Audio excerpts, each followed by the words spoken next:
All right, ladies and gentlemen, welcome back. We're ready to resume. You all can have a seat. Ms. Hanania.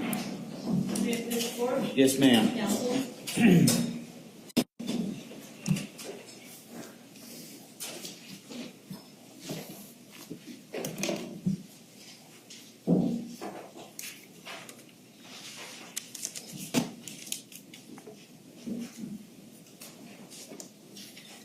Mr. Dunn is not guilty of these charges. You've sat here throughout this entire process and listened to all the evidence. He acted to defend his life from a real threat.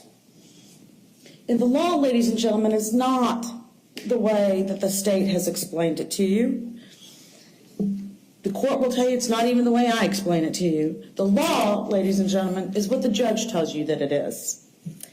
And the court will tell you what exactly the law says about how to judge Mr. Dunn's actions on that day when you're deciding whether or not he acted in self-defense. And it does include a belief that he is facing a real threat. That is clear from the language of the law. That if Mr. Dunn believed he is facing a real threat and acted upon that belief that the danger was real, that threat to his life was real, because that's what threat means, danger. And if he acted on that reasonable belief based on all the facts and circumstances to defend his life, then his use of force was justified. And we would submit to you that's exactly what the evidence in this case supports. He was confronted by an angry, agitated, yelling, cursing 17-year-old young man that he believed not only verbally threatened him, but threatened him by his actions. And keep in mind the evidence, ladies and gentlemen. These aren't words that Mr. Dunn said for the first time on the stand today. He said those words to Rhonda Rao. He said those words to Detective Musser. And he said them to Detective Musser over and over and over again. He said angry. He said agitated. He said yelling. He said that that man threatened to kill me. He said that that man took actions towards threatening to kill me. And he said it right after it happened. And it wasn't just a verbal threat. It wasn't just words. It was the actions of Jordan Davis as well that are part of the facts and circumstances that Mr. Dunn was in at the time that he acted to defend his life. He's looking at a young man in an SUV at a higher level than his own, a young man who's told him, I'm going to kill you. Not once, not twice, several times. He's looking at a young man who then leans over and grabs something. His actions thereby supporting his threat that he's about to do something to Mr. Dunn. He then opens the car door. Again, his actions, along with his words, after having put that thing, that shotgun, which is what Mr. Dunn firmly believes it was, a barrel of some kind, or whatever it was that he used and put up on that window to create that fear of danger in Mr. Dunn, he then opens that door. Again, the actions supporting the words and are part of the facts and circumstances that Mr. Dunn was in at that time, and upon which he acted because he believed he had no other choice in saving his own life.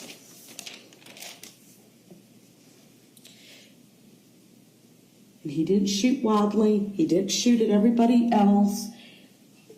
he was either so angry at this disrespect, at this loud music, that he, out of the blue and against all common sense, opens fire on a young man he doesn't know, and for whom he has no personal feelings of animosity beyond what's going on right there. And yet he's so overcome with that anger and that malice that the state would have you believe he's in, that he pulls his gun and fires for no reason, and yet his shots show that what he was doing was very targeted. This wasn't an emotional response to some perceived disrespect. He shot at where the threat was. All of the shots, all the photographs, all the physical evidence tells you that. The only reason you have shots going up the side of the SUV is because the SUV started to move. Otherwise, all the shots are going towards the threat.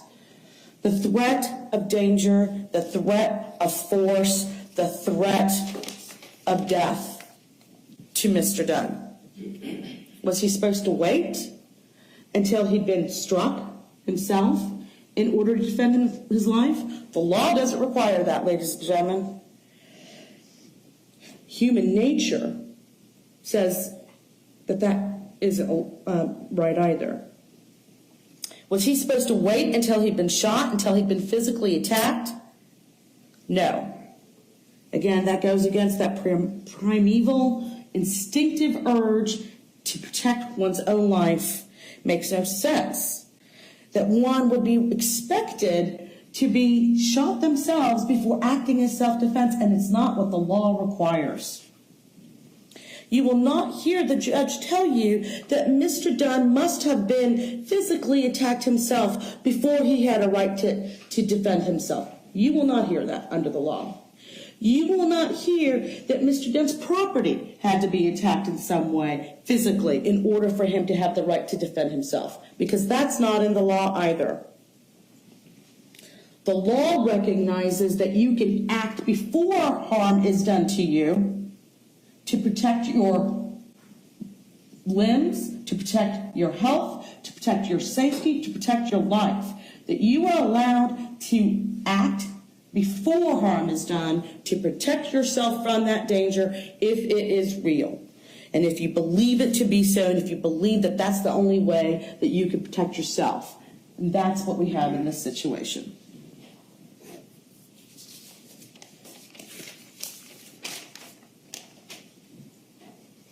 Now, the evidence that you heard was that Jordan Davis was riding around in a red Durango with Leland Brunson, who was his best friend, who cares about his friend's reputation, who cares what people think about him, and who doesn't want to say that Jordan Davis escalated this situation to the point where he ended up dead. And you have Tevin Thompson and Tommy Storns in that car, the two of them very good friends. None of the three of them being completely honest about what happened in the car on that evening. What they're willing to admit is that they did in fact pull up, playing extraordinarily loud music, and were asked politely to turn it down. Again, ladies and gentlemen, keep in mind the way that the attorneys, including myself, characterize something doesn't mean that's evidence. Keep in mind what you actually heard from the witness stand. And what you heard from the witness stand, or rather what you didn't hear from the witness stand, is a single one of the other guys who were in that truck ever tell you that Mr. Dunn was angry. Not a single one of the other guys in that truck ever told you that they heard Mr. Dunn yelling. Not a single one of those other guys ever told you that they heard him cursing. No, what they told you was that it was Jordan Davis who was angry. Simply because they'd been asked to turn the music down. That it was Jordan Davis who first started throwing around the curse words. Matter of fact, the other guys in the car don't say Mr. Dunn ever cursed. That it was Mr. Davis who was the first one to throw around a racial term. As a matter of fact, not just the first, the only person to have used a racial term that evening. And let me just say right now, ladies and gentlemen, this is not about race. I think there's been a tendency to make that the underlying context of this event. This is not about race. Would anyone be saying that it was about race if someone had said, hey, I hate that country music or that redneck music even? No. This isn't even about the loud music. Again, somehow the underlying context of this. The loud music may have been one factor in all the circumstances that night, but that's not what this is about. Mr. Dunn didn't shoot Jordan Davis because the music was loud or because he was disrespected. He shot Jordan Davis because Jordan Davis threatened to kill him and then acted like he was about to do so. But none of the other guys in that car, say anything about Mr. Dunn using any of those terms. What they do say is that Mr. Davis is the one that got angrier and got angrier. What they'll admit to in the vaguest of terms after that first statement. They're all willing to say that first statement. The one where Jordan Davis tells Tevin Thompson, F that N-word, turn the music back up. And again, obviously, real words were used. Not euphemisms like we're using here in court because we're in a courtroom and it's not polite. But in that moment, at that time, real words were being used when that statement, F that N-word, was used. They're all willing to admit to that statement, but then after that, they're not willing to admit to anything else. It's all in the vaguest of terms, but nonetheless, even in the vaguest of terms, they still say that it was Jordan Davis who kept getting angrier, that it was Jordan Davis who kept it going, that it was Jordan Davis that was yelling and cursing, even though they won't say the specific threats that he made.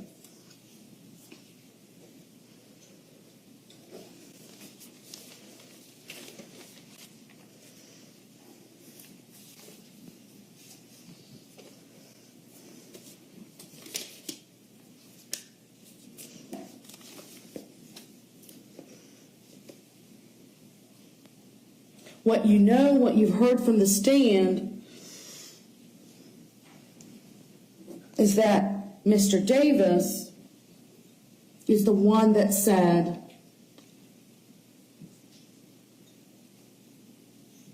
kill that bitch. That he's the one that leans down. That he's the one that grabs something and bangs it against that door.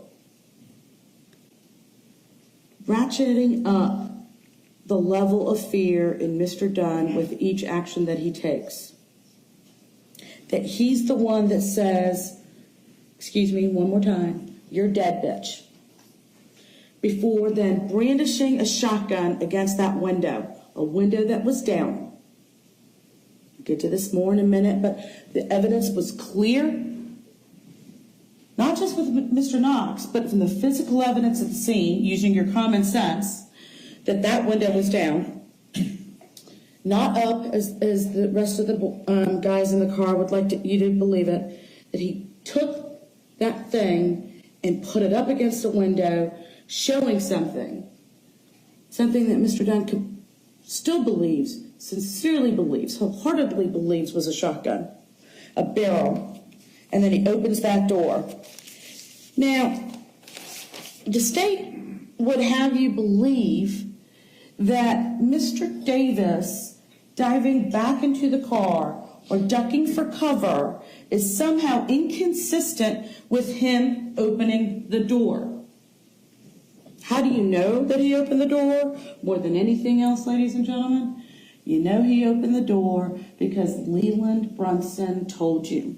His best friend, sitting in the back seat with him, trying to protect the reputation of his friend, will go so far as to say, well, yeah, he tried to open the door, but he couldn't because the child locks were on. Well, that was completely refuted by every single piece of evidence and testimony that there was. The child lock, the photos are there, was disengaged. Every single officer that came into that contact with that car, none of them indicate that they ever changed it.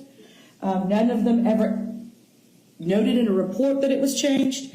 Every single officer agrees that it's against JSO policy to alter the evidence unless absolutely necessary. And you didn't hear from any of the other guys in the car that they'd ever disengaged it. That was the position, off, that it was in all that night. There was no impediment to Jordan Davis opening that door. So when Leland Brunson says, yeah, he put his hand on that door and he tried to open it, he just couldn't because the door locked. You know that's a lie. You know that's a lie. And you know it because of that physical evidence, because of the photographs. He opened that door, making that move towards Mr. Dunn. And again, this is not an either or.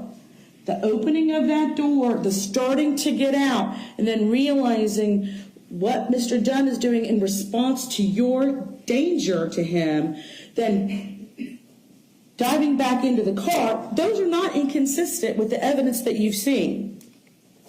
And that, ladies and gentlemen,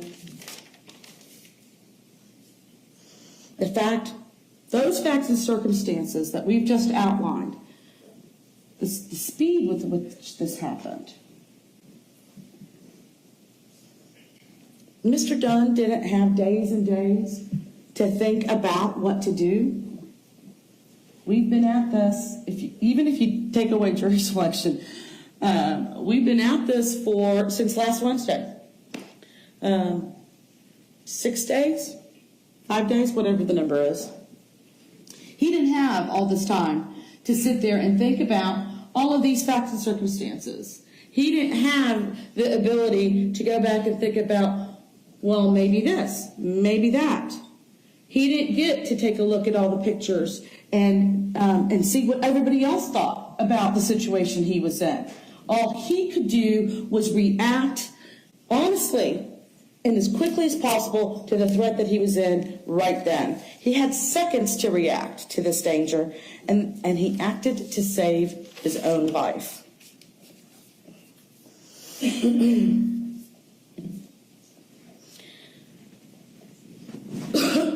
Excuse me. Now, as I said, the judge is going to give you what the law is in this case. One of the instructions that he will give you, I anticipate, is what's called the justifiable use of deadly force. Now, the state talked about the fact that in one of those instructions, it talks about an attempt to commit an aggravated assault, aggravated battery, or attempted murder upon or in any vehicle occupied by him. And that didn't count because the actual attack itself wasn't in the vehicle. Ladies and gentlemen, I would submit to you that that's not what the law says. Mr. Dunn was in his vehicle. Mr. Davis was in the process of moving towards him in that vehicle in order to commit either an aggravated battery, which would have been to shoot him if he didn't die, an attempted murder, again, which is to shoot him trying to cause his death, to actually kill him with that gun. Or even if it wasn't a gun, if it was something else with which he was moving towards him, to beat him or strike him, which would be another form of aggravated battery. And because in moving towards Mr. Dunn in that vehicle to commit those acts, the only reason he was stopped from doing so was by the actions of Mr. Dunn in protecting himself. So that law, as the court will give it to you, is applicable in this case.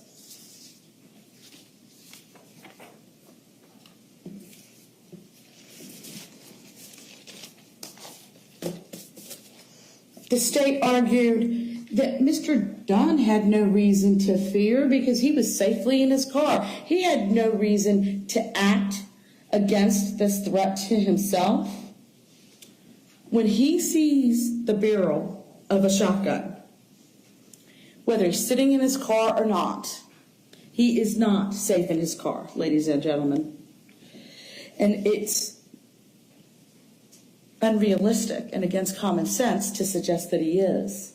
Because sadly, we know from the facts of this very case, because of the death of Jordan Davis, that the fact that you're sitting in a car doesn't mean you're safe from an attack. Doesn't mean that you can go, okay, I'm sitting in my car. Even if this person's is coming after me, I don't have to worry because I'm in my car. Even though I think that person has a gun and is coming at me, I don't have to worry because I'm in my car. I don't have to react to protect my own life because I'm safely in my car. We know that that's not true. Sad to say.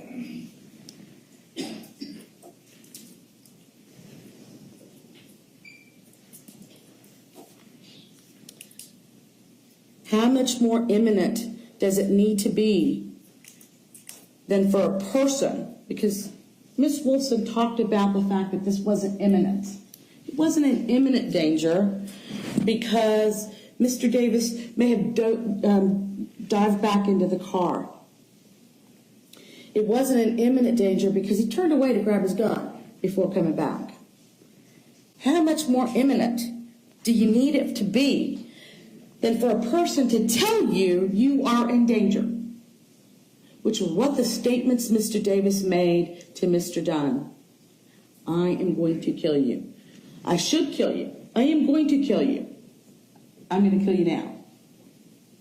This is statements that he testified to. Statements that he told Detective Musser about. Again, this isn't the first time Mr. Dunn has said those words. He said them when this happened. He said them to Rhonda Rauer when she got into the car immediately after. She testified to the fact that he told her, they threatened to kill me. They started advancing towards me. This is right after it happened. If he's made up this story to tell Detective Musser and to tell you guys about what happened, immediately after Rhonda Rauer gets into the car, he says, they threatened to kill me. When she asked him what happened, he says, they were advancing towards me. He says to her, I fired because I was in fear of danger. I was in fear of my life. But how much more do you need than to be threatened 3 times, to be told you are in danger, than to be shown a gun and have that person move towards you? This example of having, a gun held to your head. Again, I'm object to golden rule at this point. Use the term you. Sustained. How much more danger need one be in before it is imminent? Miss Wolfson talked about an example of a gun being held to one's head, to a person's head, and said, that's imminent. Ladies and gentlemen, I'm going to tell you again that I don't anticipate the court is going to instruct you that a gun has to literally be pressed against one's head and somebody is on the verge of pulling that trigger for somebody to be able to defend themselves. Not only would that be morally wrong, it is legally wrong, and it makes no sense whatsoever. And use your common sense. Absolutely. Use what you heard from that stand. Use what the court will give you, and use your common sense. This isn't ultimately that complicated a case, ladies and gentlemen.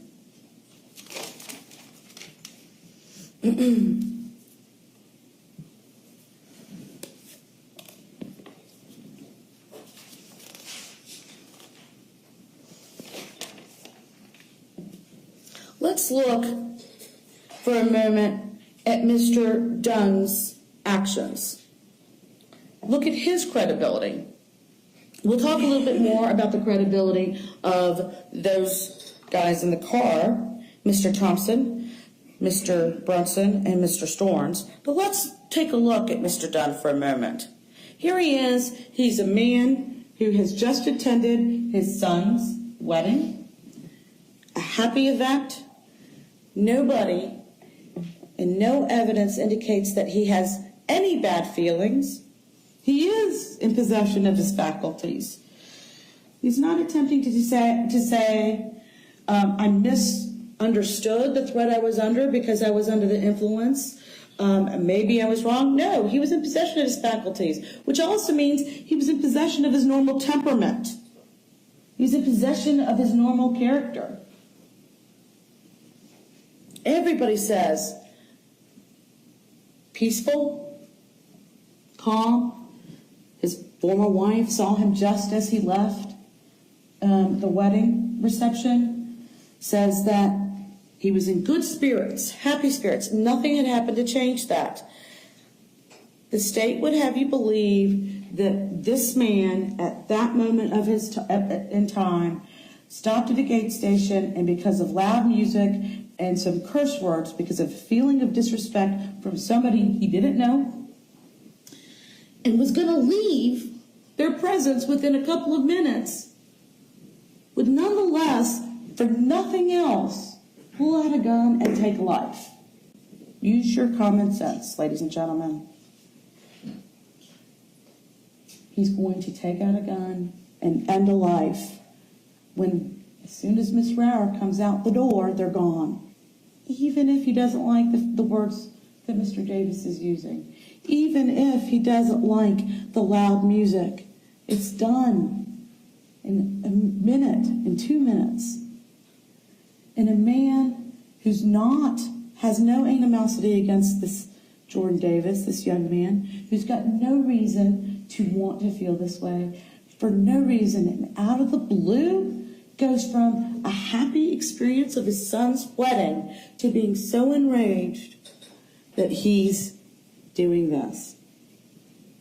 And with no evidence that he was feeling that way.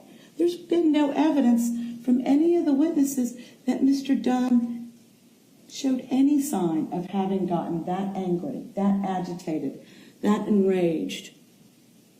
The only person that you heard that kind of testimony about was Jordan Davis.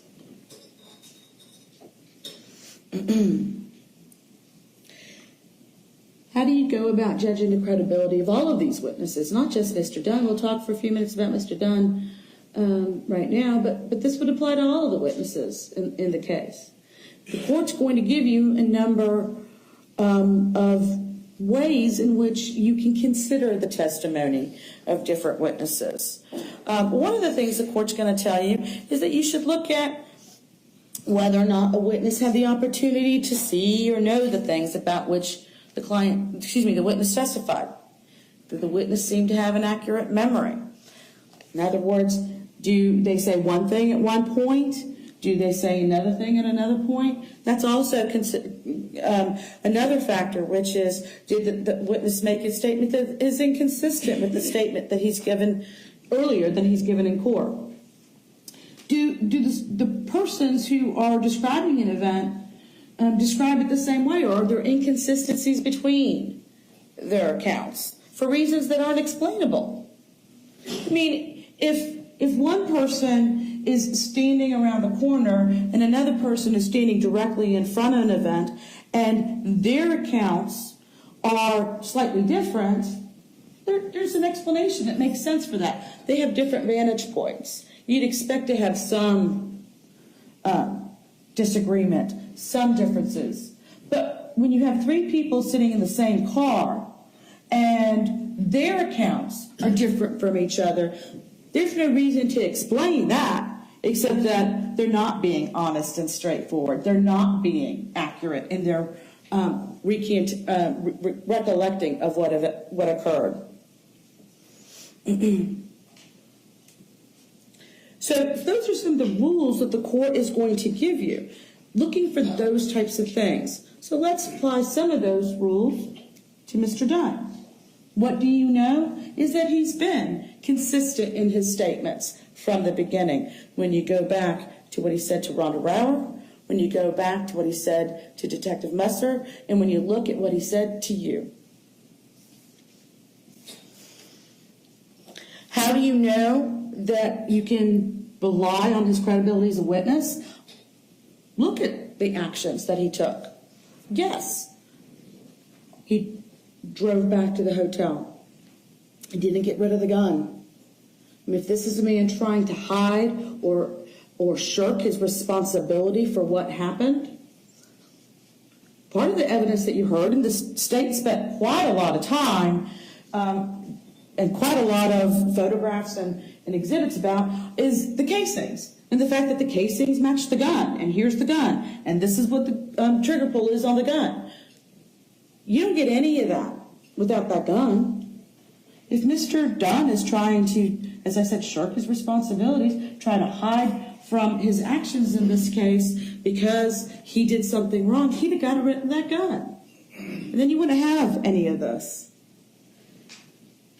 But he didn't do that. He didn't take any actions to cover up what he had done. He didn't hide the car when they went back to the hotel. There's a shell casing resting right between his legs on the floorboard of his car, which the police find when they go to his home, where he lives and where his car is, which is not an attempt to hide the evidence of the car or the casing. He doesn't even pick up the shell casing resting between his feet.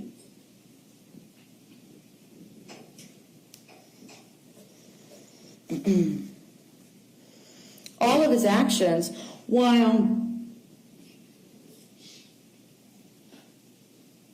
in fact he did go back to the hotel and he did drive down, are explainable, but certainly are not anything that indicates a desire to evade the police or evade what he did. Again, look at his actions. He talks to the police when they call him. He tells them exactly where he is. He doesn't try to hide his location. He obeys every instruction that the police give him when they come to the home that he's waiting in. And he waits there knowing they're coming. He obeys all their instructions. They tell him, you don't have to talk to us. The law, the United States Constitution says you have a right not to talk to us. They tell him that you can have an attorney. The United States Constitution tells you can have an attorney while you're talking to us. And if you can't afford one on your own, the United States Constitution says we have to give you one. And you understand that if you do decide to talk to us, the United States Constitution says we can use what you say against you, or try to. And being told all of those things, Mr. Dunn doesn't try to hide, doesn't try to say, I don't want to tell you. He sits in that room for hours, first, waiting for them to come and talk to him, because you heard Detective Musser tell you how long it took them. And then he answers every single question that they ask him. Every single question, not once, not twice, but over and over and over again. And contrast that, ladies and gentlemen, with, and you saw the videotape of that interview. Think about whether or not you saw any recorded statements of Tommy Storms, or any recorded statements of Tevin Thompson, or of Leland Brunson. The state would have you ignore every single consistent statement that Mr. Dunn said in that interview room, on that videotape to Detective Musser, over and over and over again, no matter how much they pushed back, no matter how much they tried to get him to move. It was clear. He said over and over again, all I can tell you is that I was afraid. All I can tell you was,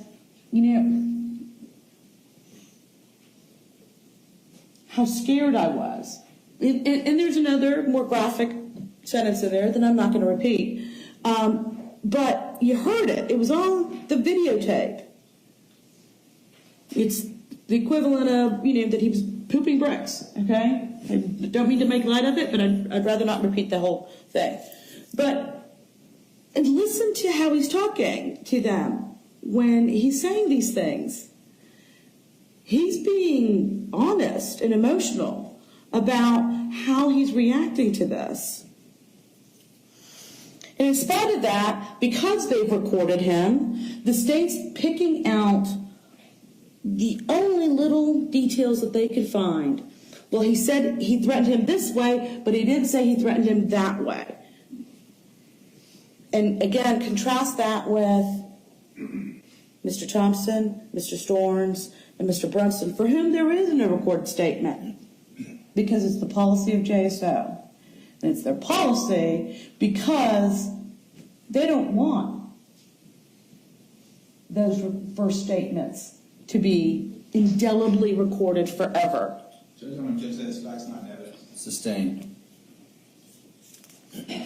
You, nonetheless, have no opportunity, ladies and gentlemen, as the triers of fact, to actually compare what those three young men said on that night versus what they said on the stand, because of that decision by the Jacksonville Sheriff's Office to not record those statements.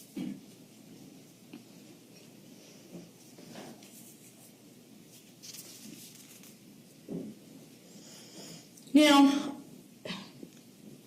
I've talked a little bit about Mr. Dunn's behavior as to why it supports his credibility. Of course, the state would have you focus only on certain parts of that behavior.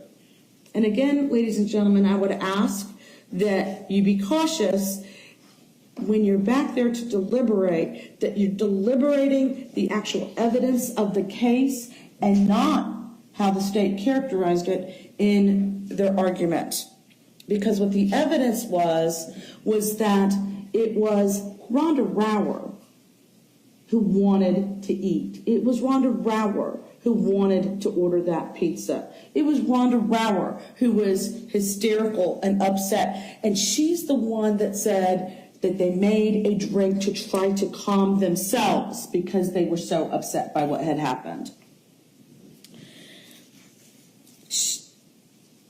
She said that she wanted the pizza. She said he didn't even eat. He didn't sleep or barely slept.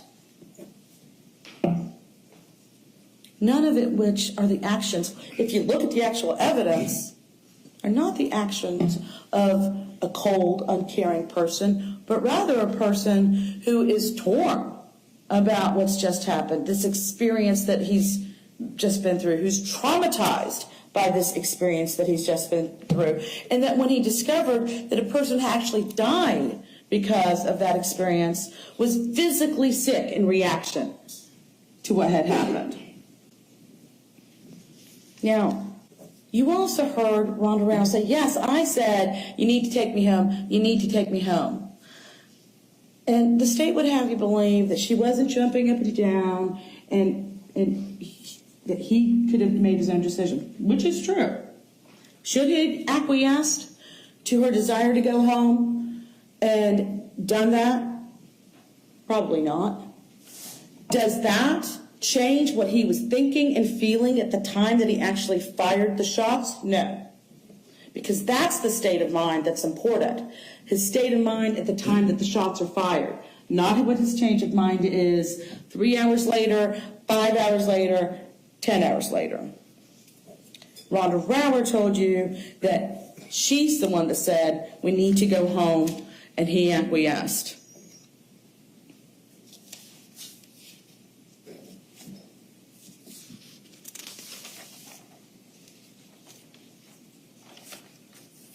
And what he told you was that it was always his intention to contact the police, whether it was in Jacksonville or whether it was in Satellite Beach, to contact the police once he discovered that Mr. Davis had died as a result of the events at that gate gas station.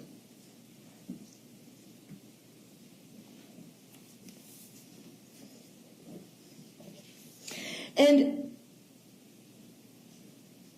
in thinking about how to judge Ms. Rower and whether or not Mr. Dunn would, in fact, simply acquiesce, I would submit, ladies and gentlemen, that there was nothing simple about it. Number one, because of her emotional state, she testified to the fact that she was crying. She may not have said crying, that she was hysterical, that she was upset, that she wanted to go home, and then think back to her demeanor on the stand when she testified the first time. Believe it was Saturday. Don't remember that exact day that she actually came in, but she's testified twice before you. Think back to the first time that she testified. Now, it's been 2 years. She's no longer with Mr. Dunn. She's moved on in her life. These events are still going on to her. They're going on to somebody else. And yet, think back to her demeanor, to the way that she acted all throughout her testimony, but especially one point where she was on the stand and we were at sidebar. This emotional state, even 2 years later, is a clue to you, ladies and gentlemen, as to what her emotional state was on the night that this occurred and why Mr. Dunn would have given her what she wanted.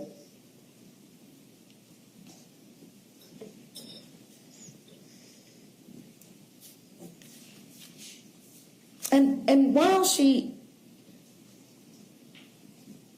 talked to you about the fact, and she admitted on the stand all the things he told her about what had happened, the only thing that she didn't remember is that he said he'd seen a gun. But she also testified that she didn't hear everything he said to her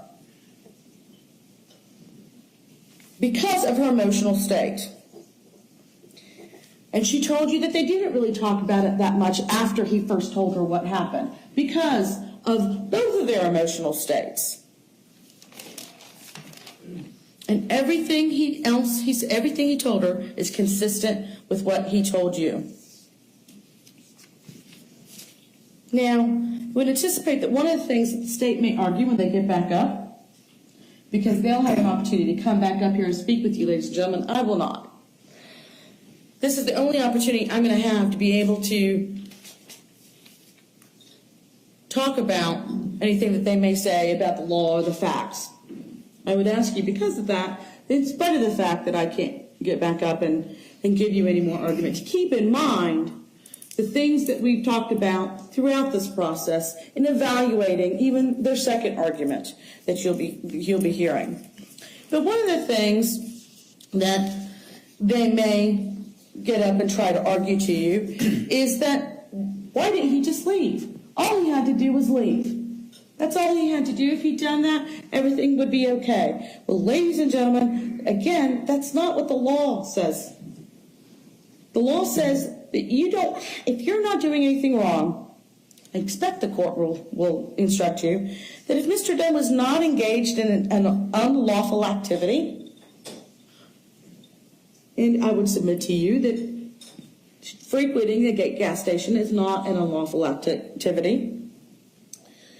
If he was not engaged in an unlawful activity and was attacked in any place where he had a right to be, then he had no duty to retreat. And he had the right to stand his ground and meet force with force, including deadly force, if he reasonably believed that it was necessary to do so to prevent death or great bodily harm to himself or another, or to prevent the commission of a forcible felony. So, ladies and gentlemen, expect that is exactly the law that the court will give you in those exact words. So if the state were to get up here and start talking to you about why didn't he just leave, why didn't he just go away, keep in mind the law that the court will give you at the end of this. And keep in mind that they're trying to distract you from the real issues, that they're trying to make you believe that that's not what the law says. That's the law that applies. He had no duty to retreat. He had the right to defend himself. He wasn't required to put himself or anyone he loved in any greater danger by trying to avoid, by driving away or leaving. And even if he could have safely done that, the law says he's entitled to have done what he did if the conditions in the law are met, and that's what we would submit to you. It's exactly what happened.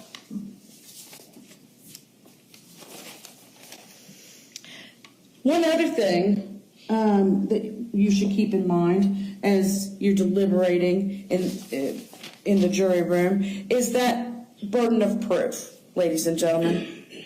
The court will tell you, I anticipate that the court will tell you that the burden of proof is always and entirely upon the state attorney's office. That burden of proof says that the state must come forward with evidence to prove Mr. Dunn's guilt and that he need not prove anything. Now, the danger comes in because the defense has presented evidence. The pit that you might fall into is thinking, well, we have to judge whether or not the defense has proven that he's acted in self-defense. That would be completely wrong and against the law, ladies and gentlemen. The burden doesn't shift from the state. The defense, in spite of having presented evidence through Mr. Dunn and through our questioning of other witnesses and through Mr. Knox, in spite of having presented that evidence, the defense does not have the burden to prove that Mr. Dunn acted in self-defense beyond a reasonable doubt. The state has the burden of proving that he did not. So they must prove beyond a reasonable doubt that Mr. Dunn did not act in self-defense, in addition to proving the other elements of the crime that they've alleged.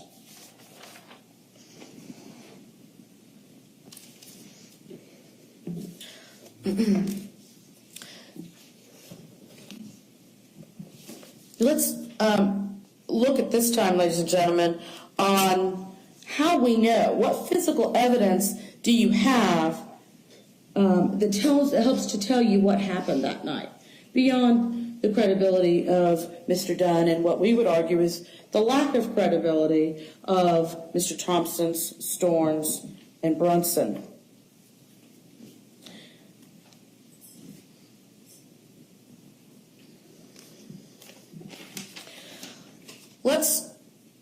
What Mr. Thompson told you was when they pulled up, the music was very loud, and that they were asked to turn it down. He says somebody that he doesn't know mouthed to him through two sets of glass, not just, hey, I would submit to you, ladies and gentlemen, it's very difficult to lip read somebody that you don't know. And while you might be able to make out a couple of words with somebody you don't know, to be able to make out and correctly decipher and then remember complete sentences is very difficult, I would submit to you.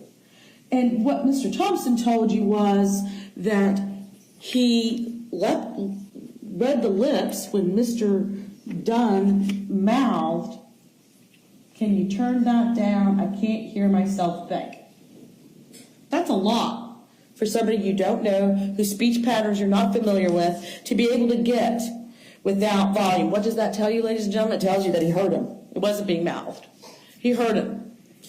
And that's another example of his dishonesty in this case.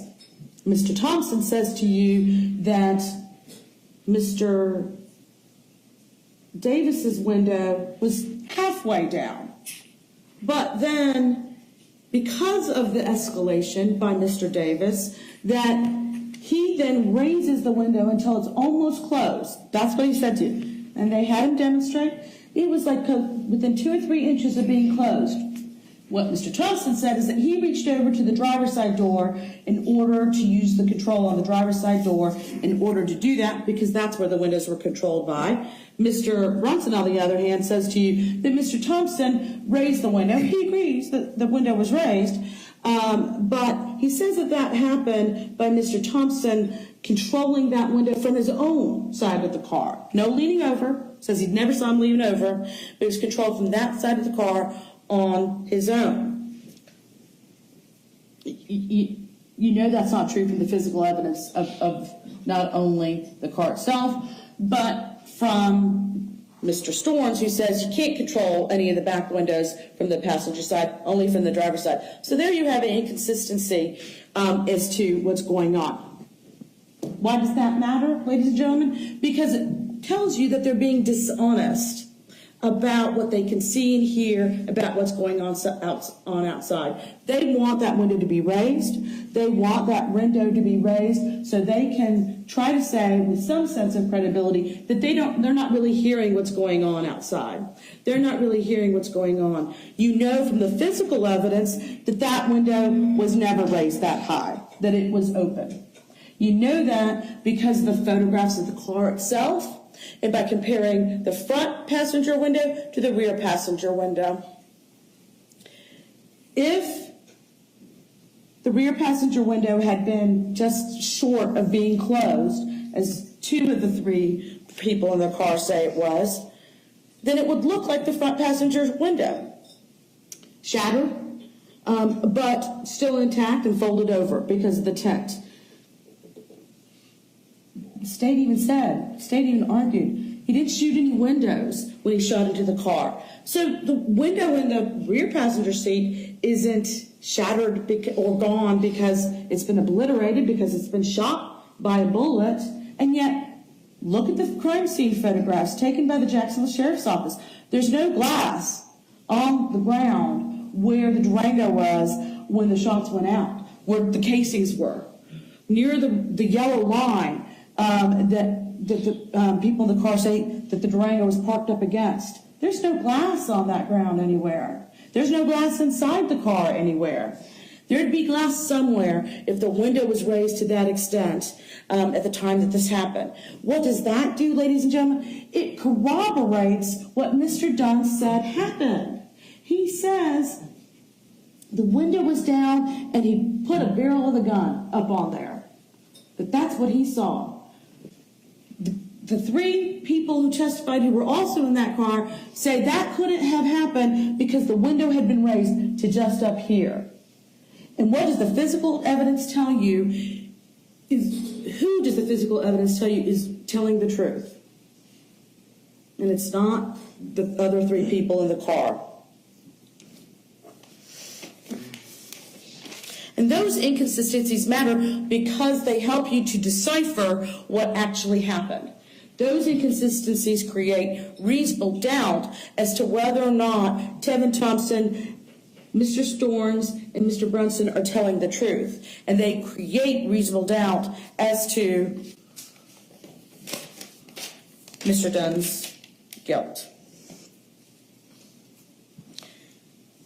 Another inconsistency that matters, in spite of the state's argument that these details don't matter, it matters that Mr. Storms says that, yeah, I called 911. They were very anxious to make sure that you knew that he called 911, but they didn't tell you. We brought out that he called 911 and hung up after 1 second. Now, his explanation for that is well, I hung up because Mr. Thompson was called 911. But look at the phone records. They will be back there. You will have them with you as you deliberate, ladies and gentlemen. Look at the phone records. Mr. Storms called 911 and hung up in 1 second at 7:40. Mr. Thompson did not pick up his phone to call 911 until 3.5 minutes later. They occurred in 2 different locations. Mr. Storms started to call 911 and hung up in the plaza. Mr. Thompson was back at the gate station when that call took place, not by the testimony of other witnesses. Now, the question would be, then why does that matter? Okay, it matters because why not stay on the phone to 911 if you've got nothing to hide in that car? Why not call 911 earlier if you've got nothing to hide in that car? Mr. Storms, who's on felony probation, got no consequences for violating his curfew. What consequences did he fear he faced if he was involved in a shooting incident and then there was a weapon found in that car. If you've got nothing to hide, why not stay on the phone to 911?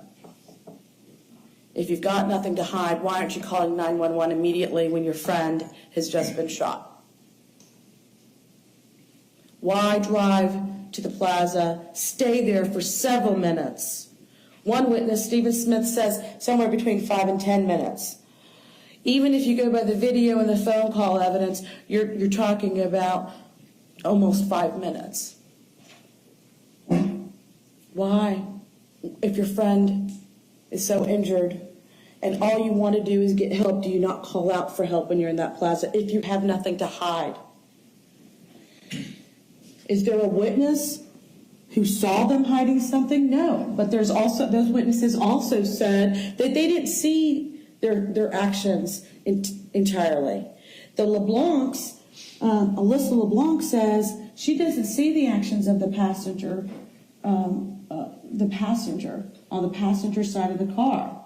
She doesn't know what that person was doing. So it's not accurate for the state to argue to you that no one, that they never had an opportunity to hide this thing. And it didn't have to be a good hiding place. They just had to get it out of the car right then, because the police didn't search that plaza for 4 days. Why didn't they search that plaza for 4 days?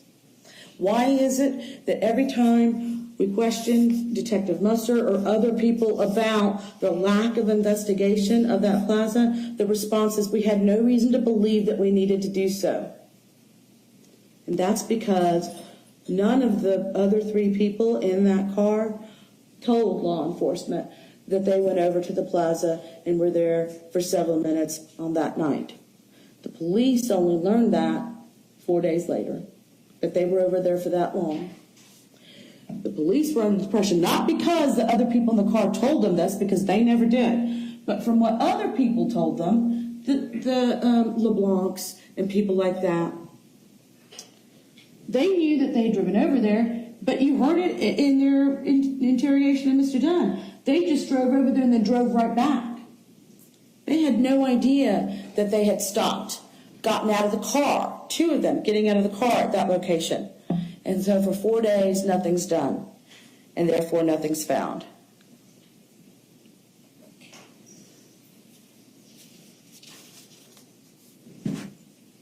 And the truth is,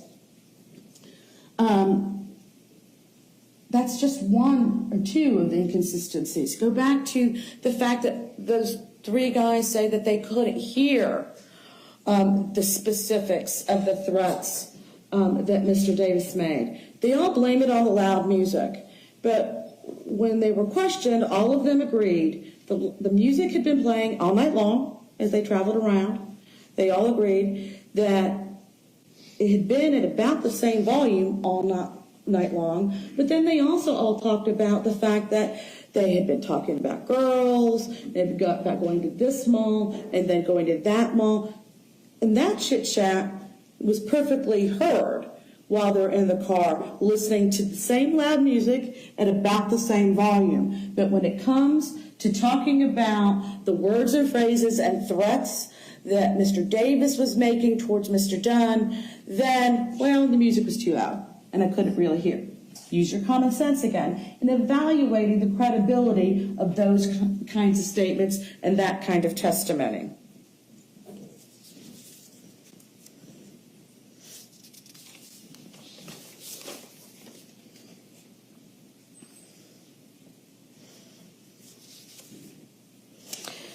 Now, one of the things that the state's going to argue, anticipate, is that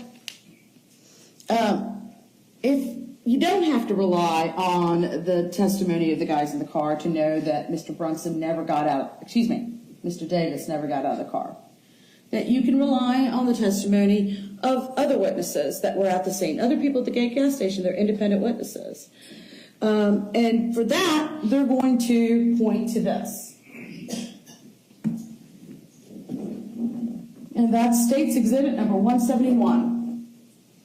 This hat that they showed several people who were at the gate station that night, people who were strangers to Mr. Davis and asked them, did you ever see that hat around the Durango?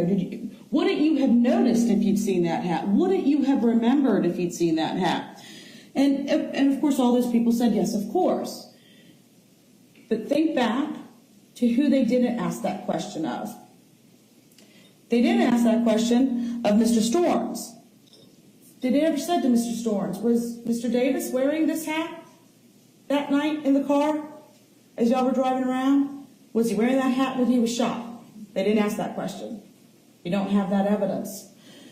They didn't ask Tevin Thompson that same question. They didn't ask Leland Brunson that question. You have no evidence before you from that stand or anywhere else that ever tells you Jordan Davis was wearing this hat as opposed to possessing it being with him at the time that he was shot. All they can actually prove to you is that this hat, along with the other clothing, was sent to them from Shands Hospital along with Mr. Davis. That's all. So when they get up here and argue to you, this is how you know, look at this hat. Look at what it looks like. Everybody would remember that they'd seen it getting out of the car between the Durango and Mr. Dunn's car, the Jetta. That's them overreaching. That's them asking you to believe something that they haven't actually proved. And that, ladies and gentlemen, is not a sufficient basis for a solid and just verdict according to the law.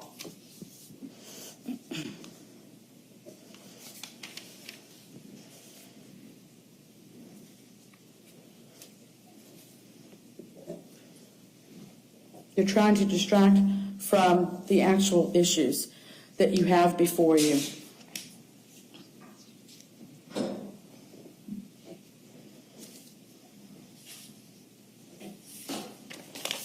Another way, under the rules with which the court will tell you to judge the credibility of these witnesses, another way that you know that they're lying, as I think I mentioned at the beginning, was that this issue of the child locks. Why would Detectives Musser and Oliver go back 4 days later to specifically check the condition of the child locks on the Durango, except that they'd been told, as Mr. Brunson admitted, that the child locks were an issue? And then they go back and discover that that's not true. That is a verifiable misrepresentation of what was actually occurring, that you can point to show you that you cannot trust in the credibility and truthfulness of these witnesses for much of what they said.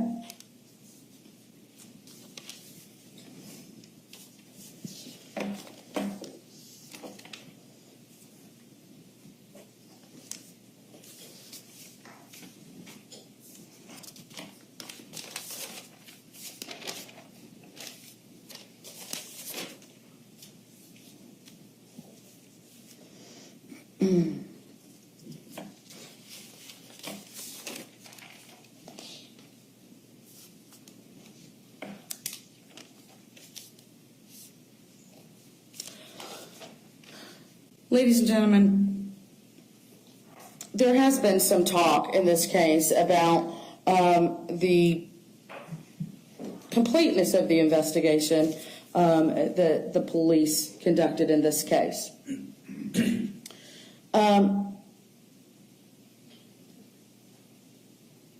Again, the question to go back to is, how would this be important in your analysis when you're deliberating back there? What does it mean to your determination of proof beyond a reasonable doubt? One of the things that it means is that you don't have all the evidence that you may have had if the state and the police had done a more thorough investigation right away. If you'll recall what you heard from the police officer, Sergeant Shore, and others, that a perimeter was established for about 20 minutes, even at the Gate gas station. So even if you want to believe that they didn't hide something in the plaza, but even at the Gate gas station, the perimeter doesn't go up for about 20 minutes. You heard that none of the guys that were in that car, none of the young men, were ever searched themselves. Now, while granted they couldn't hide, perhaps a shotgun, they could have hid something else that had a barrel or something that would have looked like it had a barrel. They were never searched. That preliminary, there's no evidence that they were ever searched. And they were free to wander the Gate gas station for quite some time before they were instructed to go and stand by this patrol car. So the trash cans, not even the dumpsters, just a trash can sitting outside the front of the store. All of those bags that are up against the wall in the front of the store, right in front of where the Durango is. The bushes and the trees that are just to the left, which is where they were set to stand by the patrol car and where they had been standing when the police first arrived. All of those are places that were never searched by the police for any item that could look like a barrel or approximate a barrel. And yet the police found it important enough to collect and photograph the bottle of wine and the bag of chips, but they didn't even search the Gate property. They didn't, when going out to investigate the issue of the child locks, they didn't take any photographs of that. And yet you have before you pictures of the bag of chips and bottle of wine, which no one has ever disputed and which matter not a bit.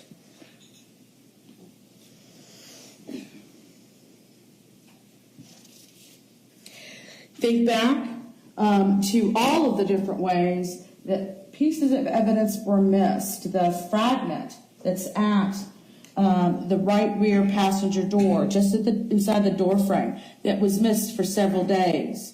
The casings that were left on the outside windshield of the Jetta as it was transported 3 hours back to Jacksonville. All of the little and big ways in which the law enforcement in this case, in terms of their processing and investigation of the case, left doubts as to what happened or left questions about that you can't answer, that you as triers of fact can't answer. And when that happens, when there are holes that have to be filled, questions that need to be answered, you look to the state to answer those. And if they have not been answered, ladies and gentlemen, then that is a reasonable doubt as to whether or not they've proved their case. And think about what we talked about in openings.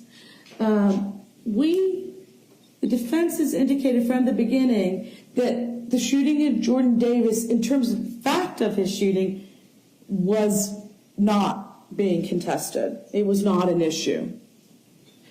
The defense conceded from the beginning that it was Mr. Dunn who fired the shots that unfortunately led to the death of Jordan Davis.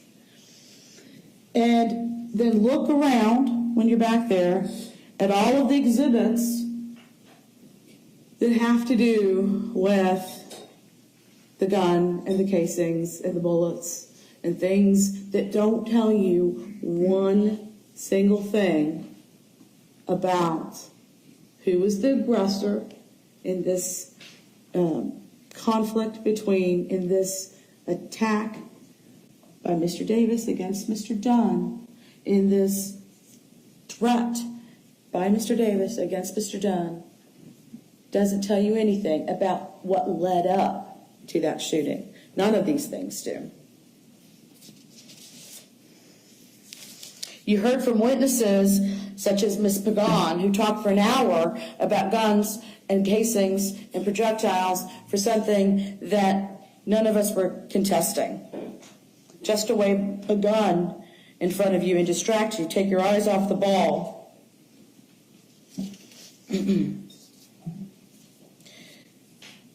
You had testimony about trigger pulls, and we're told that a 6 1/4 trigger pull is like trying to pick up a 5-pound bag of sugar with one finger. Well, again, ladies and gentlemen, use your common sense. Ms. Pagan said there was absolutely nothing difficult about pulling that trigger. That's the kind of testimony that sounds like it means something and doesn't mean anything at all. There was nothing hard about pulling that trigger for Ms. Pagan. It doesn't take any extraordinary effort in order to do that, especially for someone who's familiar with a gun. The state's going to argue to you that because of that 6.5 pounds of trigger pull, that's somehow proof of premeditation. That's because he had to make an effort to pull that trigger each and every time. And that each and every time, therefore, that's reflection, that's proof of premeditation. When in reality, using your common sense, ladies and gentlemen, what you know is that for someone familiar with that gun, to pull it out, take off the safety, and fire at this person who's threatening him took no time at all. It took seconds.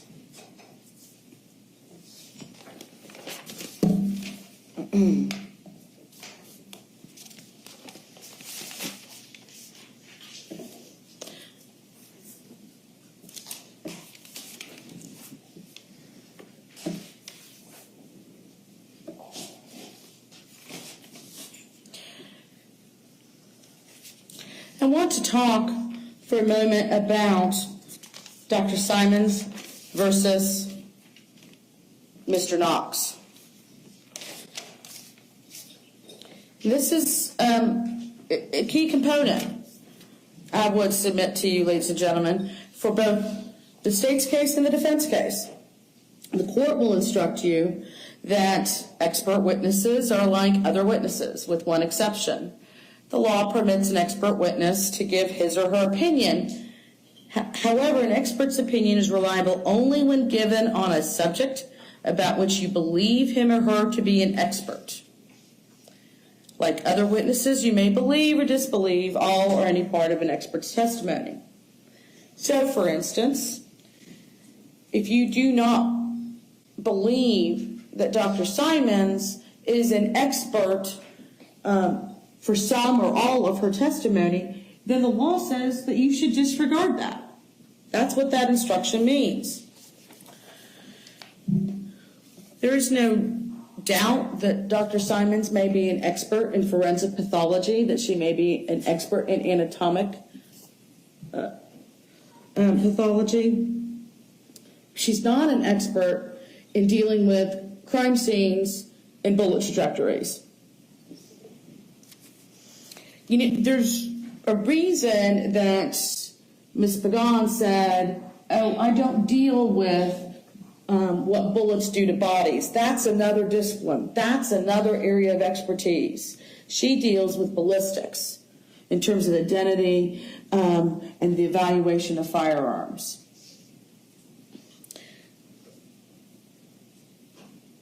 Because those are very different disciplines. All of these, you heard from Ms. Worf, who came in to tell you that there wasn't any DNA on the casings.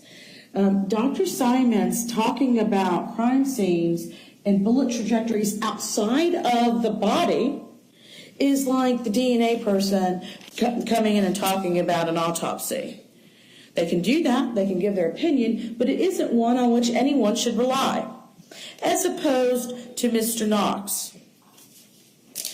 You have Mr. Knox, who's testified hundreds of times, or approaching 100 times in his field of expertise, versus Dr. Simons, who's testified 8 times in her field of expertise and none before on this issue. You have Mr. Knox, who is an accredited crime scene reconstructionist, one of less than 20 in the country who hold that distinction, versus Dr. Simons, who's never even done this before, never even gone out to scene, placed dowels through a vehicle in a shooting in order to try to determine a trajectory of a bullet before she did it in this case, and she hasn't done it since. You have Mr. Knox, who tells you that I'm looking at the scientific and physical evidence in order to form an opinion versus Dr. Simons, who formed an opinion about the position that Mr. Davis was in, went out to do this thing with the Dows and confirmed her own opinion to herself. And not using any real scientific method, but just going and sitting in the car and contorting her body into positions that she thought would explain where the bullets ended up. In spite of the fact that she's got the 2 bullet paths to the legs going in opposite directions, if you'll recall from her demonstration and her drawing on the x-ray. Now, think about, one of the things the court will tell you is to think about the demeanor of witnesses as they testify. And so let's talk about the demeanor of Dr. Simons. I would submit to you, ladies and gentlemen, that she was not an objective scientist, that she had a partisan point of view, and that instead of trying to solve this puzzle from a position of seeking the truth, she was trying to solve this puzzle from a premise of guilt. And if you think about the attack that the state levied on Mr. Knox, and I would imagine would do so again in their second, it's that he made these assumptions. He assumed that the cars were parked face first in the parking lot. What did the witnesses testify to? They were parked, both of them, face first. He assumed that the cars were even with each other. What did the witnesses testify to? That the front seats were aligned with each other. And therefore, that gives you the position they are across from each other. They argue, and they questioned him, and they'll argue, that he assumed that the cars were parallel parked instead of one being skewed one way, and perhaps one being skewed the other way. What did the witnesses testify to?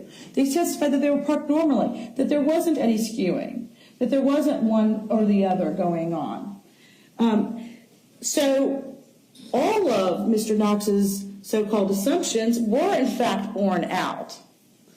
And the state says, well, yeah, he reviewed police reports and things like that. The police reports and the photographs, all of which generated by the Jacksonville Sheriff's Office, all of which document the scene, and which include statements by all of these witnesses that they've talked to.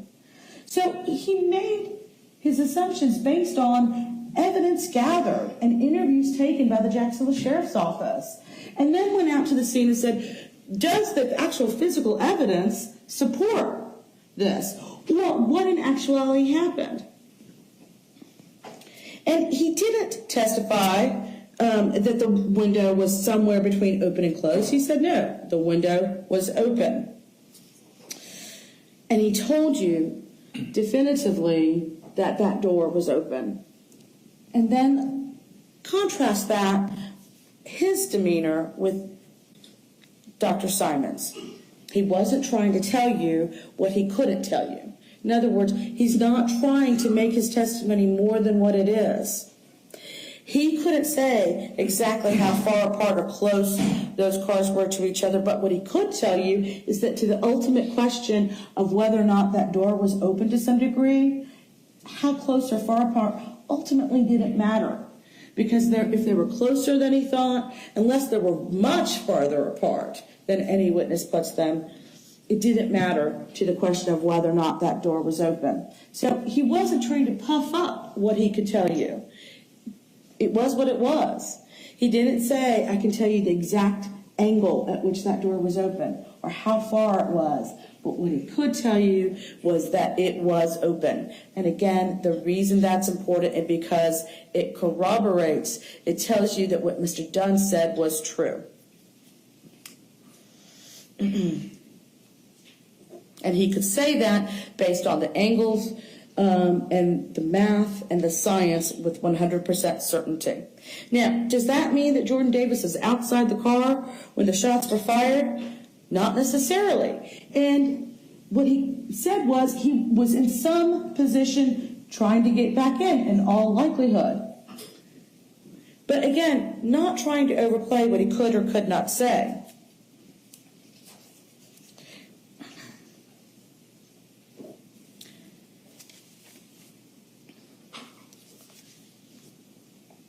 How do you know, even from Dr. Simon's testimony, how do you know that Dr. Knox's testimony, his evaluation of what happened, and therefore Mr. Dunn's, is accurate? Let's talk about the two most minor of the injuries to Mr. Davis. They aren't the things that killed him. They're not even the things that hurt him very much. But they are telling. They are telling. Because if you heard Dr. Simons talk about an abrasion to the forehead, to the right forehead, how does Mr. Davis get that abrasion to his forehead? He gets that abrasion when he starts to get out of the car, gets out of it to one degree or the other, sees, along with the others in his car, that Mr. Dunn, having seen the danger that he's in, is reaching for his gun, and then in his haste to get back in the car, and in their haste to now get out of there, he hits his head against the car door, car frame, or it comes back against his head at some point. What sequence? While he's getting back in as the car's reversing. That's how he gets that abrasion to his head, because he's trying to get into the car, and he's trying to get in so quickly that he hits himself. But he dives back in, and at that point, either the force of the bullet or the force with which the car's reversing slams that car door up against his back, causing that abrasion, that patterned abrasion to his back. And telling you, therefore, that that car door was open at some point during this incident and not closed the entire time.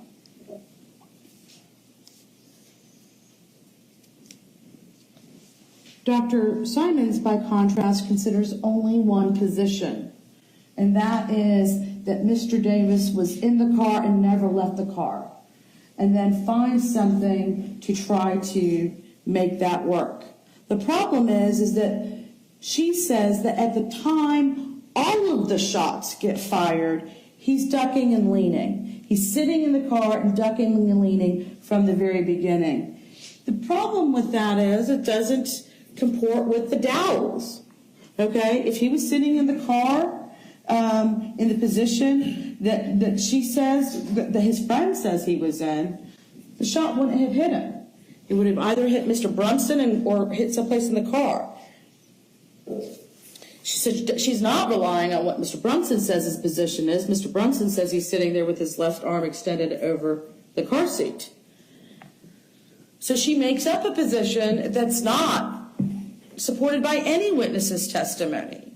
Mr. Brunson's actually sitting in the car. He doesn't say that Jordan Davis is already ducking and leaning at the time that the shots are fired.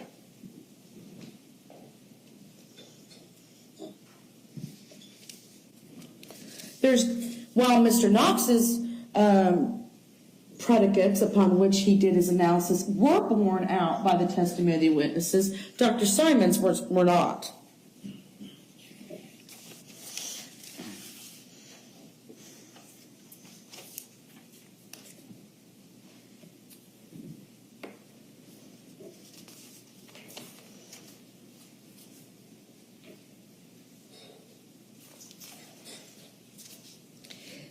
And the truth is that you don't have to take anyone's word for it, because again, you'll have the photographs from Mr. Knox's evaluation of the vehicle. You can take a look at it for yourself.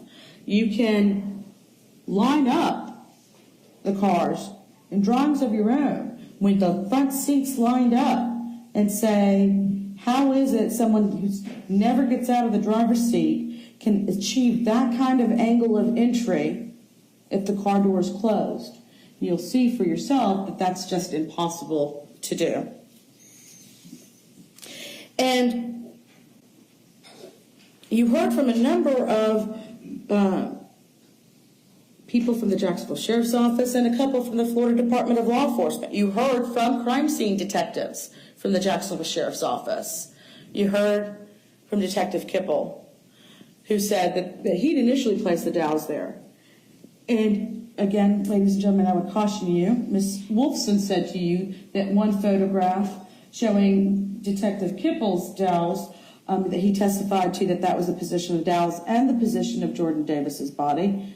Again, I would ask you to rely on your own memory of Detective Kipple's testimony, because I would submit to you that while Detective Kipple said, yes, that accurately reflects the position of the dowels, that Detective Kipple never testified about the position of Jordan Davis's body at any point. So you heard from crime scene detectives from JSO. You heard from expert scientists from the Florida Department of Law Enforcement from 2 different divisions. You heard that they have a number of other divisions that engage in scientific inquiry specifically to support law enforcement.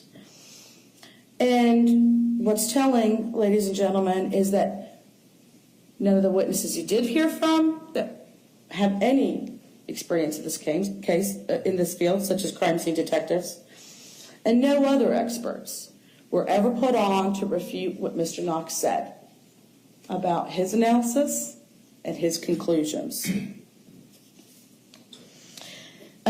They didn't put up any expert witness to refute what he said about the angles that the shot hit the car, or to refute the position of the door based on that.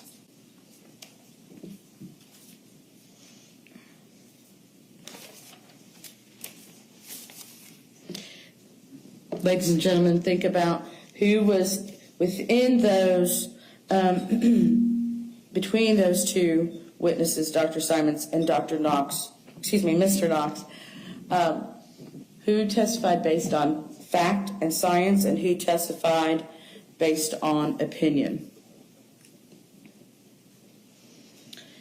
Whose opinion was based on angles, measurements, and science rather than what they believed had happened and what they had been told had happened.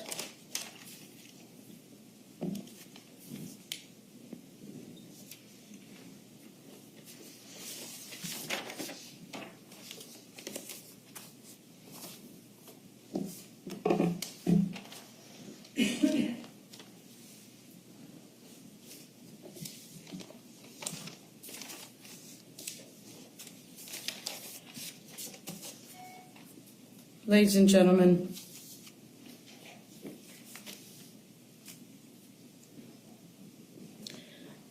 I want to talk just very briefly about Detective Messer and that interview that you saw at the end. And it's important that we do so.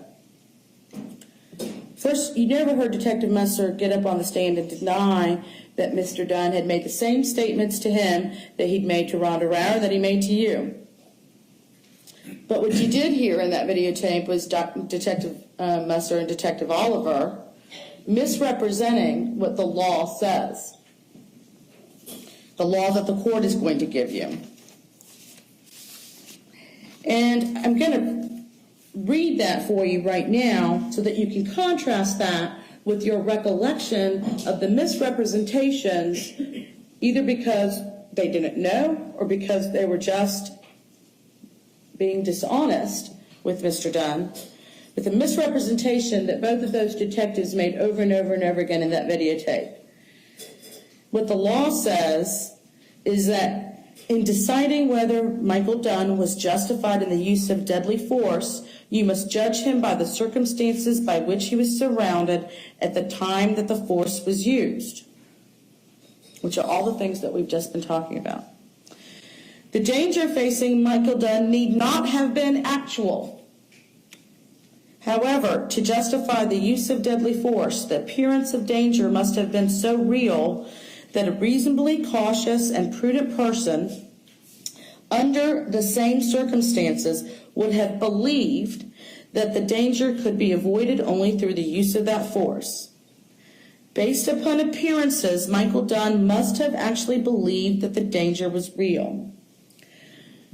So when Detective Musser and Detective Oliver over and over again in that videotape tell Mr. Dunn, it doesn't matter what you thought, we didn't find a gun, that's not the law. Because the law says they don't have to find a gun, ladies and gentlemen.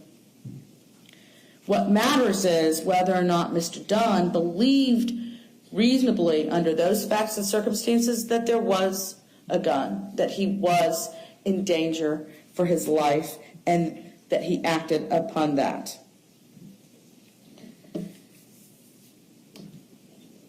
The statements and the opinions of Detective Musser and Detective Oliver aren't important here, because it's clear that it didn't matter what Mr. Dunn was going to say. They'd already come up with their own theory. They conducted their investigation based on that theory. And it didn't matter what Mr. Dunn was going to say to them. That it's clear because he tells them right off the bat, this is what happened. He tells them that he did it. So it's not a whodunit, and he's telling them that from the very beginning. He tells them why he did it, but it's the why he did it that they don't like because it doesn't fit their theory. But it didn't matter because he was already under arrest. Before they ever began that interview, he's already under arrest.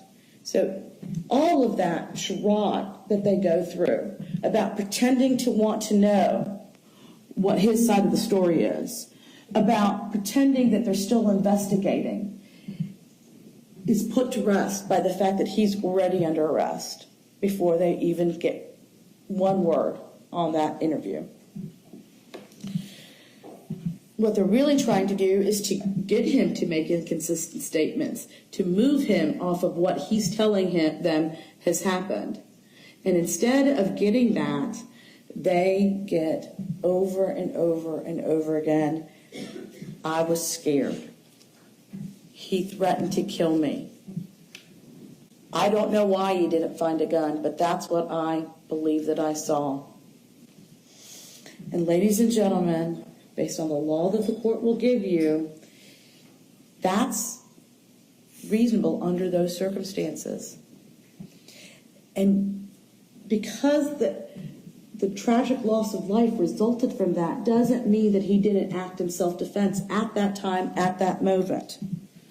He's consistent throughout with what he tells them. How many times did they challenge him and he still said he was in fear? How many times did he have to tell them and they didn't care?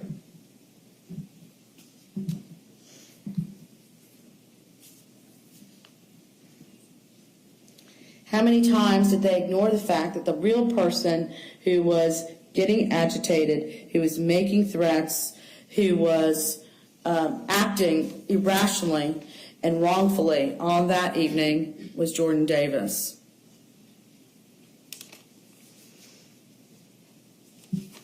And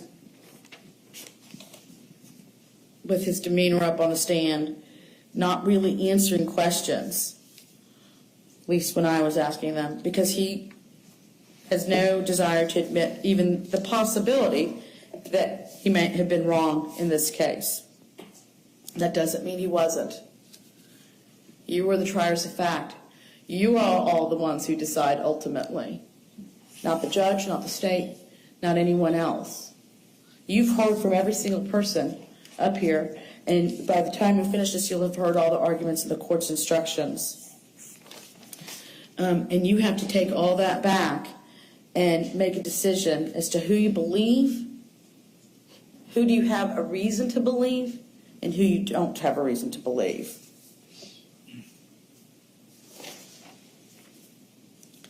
State wants you to focus on everything but the key issue. It's not about race or about music. It's about a man defending his life. All of these things that you have been given don't prove whether this happened because Mr. Dunn was protecting himself from the threat to kill him. They don't prove anything to you about who the aggressor was.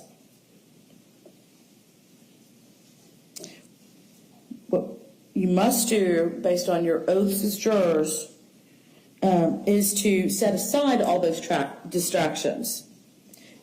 They want you to focus on what he did afterward, when he was panicked and scared and he wasn't thinking clearly, when what's important is the state of mind that he had at the time that the trigger was pulled. You need to focus on what happened at the gas station, on those facts and circumstances that he was in at the time. It was reasonable for Mr. Dunn to believe that he was in danger for his life when Mr. Davis said, "I'm going to kill you."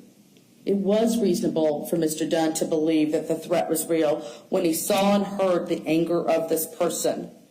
It was reasonable for him to believe that the threat was real when the car door opened, however little or much, because that's a concrete act taken in support, along with the brandishing of something that appeared to be a weapon, along with leaning down and grabbing something.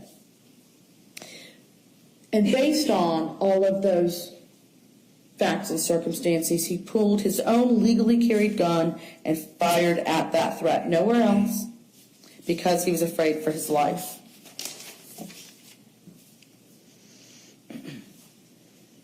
The state has already focused and will continue to focus, I have no doubt, on the fact that no weapon was found. Keep in mind, as you go back to the lack of thorough investigation that was done in this case. Was that thing that was slammed against the car door a gun or something else? We don't know that. Could have been a gun that was discarded in some way, either temporarily or permanently. Remember all of the phone calls that Mr. Storns did make while he was standing out there to friends and family.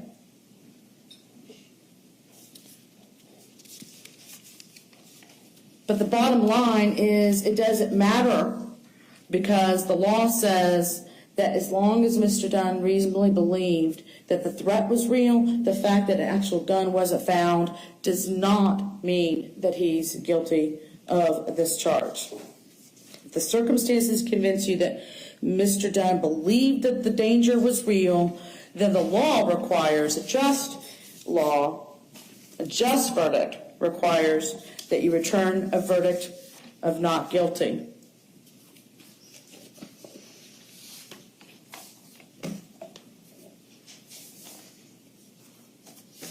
It would be easy to allow sympathy to cloud your judgment in this case.